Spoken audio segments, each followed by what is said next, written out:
man, my older brother, I actually have a brother who wrestles in the NCAA too.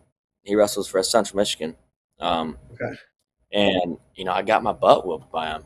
And I'm not talking about in the wrestling room. I'm talking about like in the yard, in the basement, wherever, and it was just like, take no crap. Even if I got my butt whooped by my brother or whoever it was that day, that my dad always wanted me to get my butt whooped in the room. Get your butt whooped and then figure out how to not get your butt whooped, and then trying to find the next guy that can whoop your butt. So I just, even if I got my butt whooped, I'd be like, that didn't happen. That didn't happen. I don't know what you're talking about, and, we was just raised by like, my dad he didn't wrestle. I mean, he wrestled growing up a little bit, but he was just he told me about all those old stories fighting growing up and stuff like that. Sometimes you just got to make it a bar fight. Sometimes you sink down to it and it's just a bar fight, and we were just surrounded by a bunch of dads that just like, that was what it was, and they figured their kids could fight. And if they had the toughness and the fight in them, then they could learn wrestling, so. It feels like a good breeding ground, like I don't know, it's a hard nosed dad and a brother and maybe his friends that are going to push you around and beat you up and like, Yeah, you're fine. yeah, Made you tougher, yeah. My right? brother stopped fighting me around. I think the last time, he's gonna watch this and laugh, but I remember the last time we did fight, but he ain't fought me since. But we have respect for each other now. I mean, yeah, it was just what it was. We would fight in practice rooms, and it's just get tough or die, I guess. Yeah.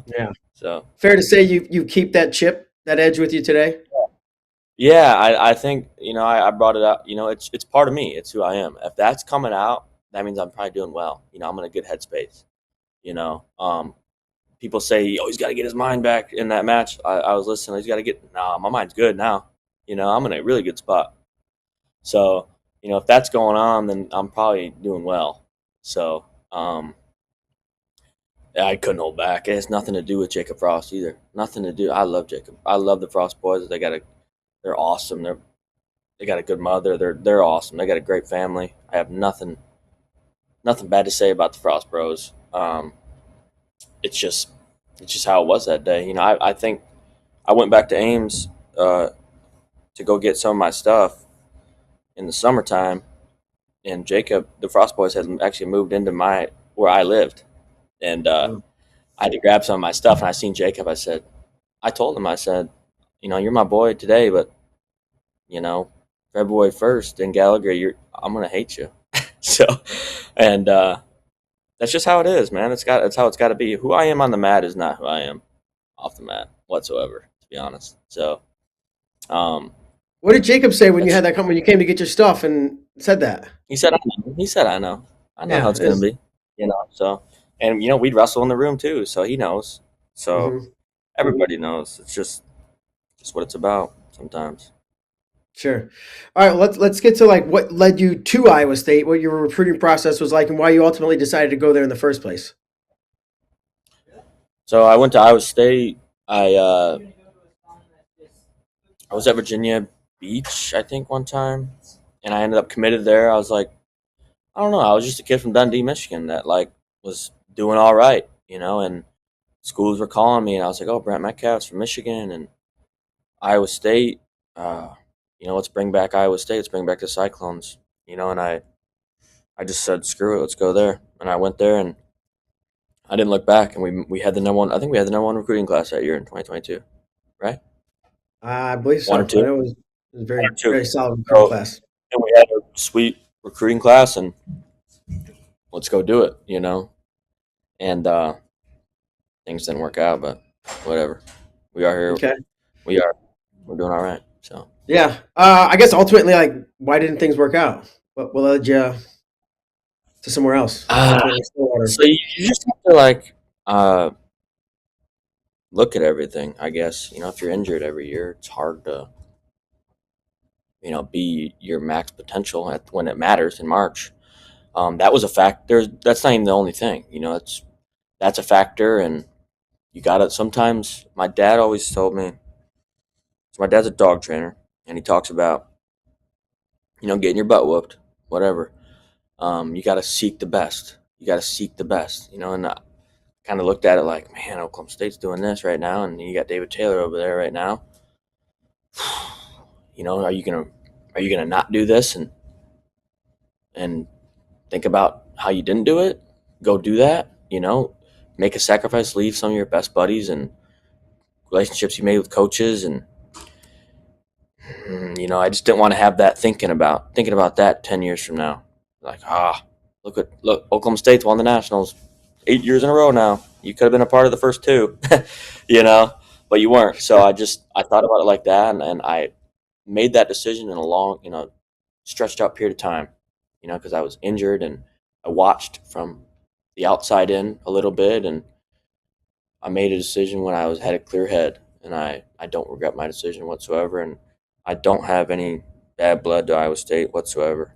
You know, all my guys, we were in the locker room, hugged a couple of my guys, shook Coach Dresser's hand, told him good luck. Like, obviously, when you get out there, things change. You know, it's me or you. So what do you expect? That's Swiderski. That's me. That's who I am. I'm gonna wrestle like that. I'm gonna go take your lunch money. Yeah, So yeah. All right. Okay, so and I was, getting ready to talk to you today, so I was watching some old interviews, and after the All Star, you said something like, "You're referring to what people are saying." And what were yeah. you referring to? People think I'm Well, racist.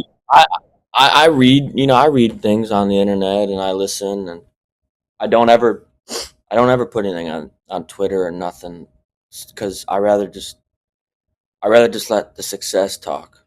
You know, it's a lot easier to do it like that. It's a lot easier and it looks better for sure. Uh-huh. Um, so I just listened to people saying that I left because I couldn't start, or these guys were beating me every year. And the only reason I did start was because this guy went down. Okay.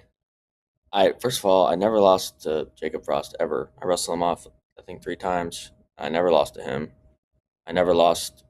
I lost Etchman and I wrestled off in a very controversial wrestle off, actually. But we made a decision as a team, and that we would be a better team, because that's what you do. You know, for the team, we'd be a better team if Etchman was at 41 and Swiderski was at 49. So that's what we did that year. You know, Uh-huh. we made each other better. We made our team better with, iron sharpens iron. You hear it all the time. Mm-hmm.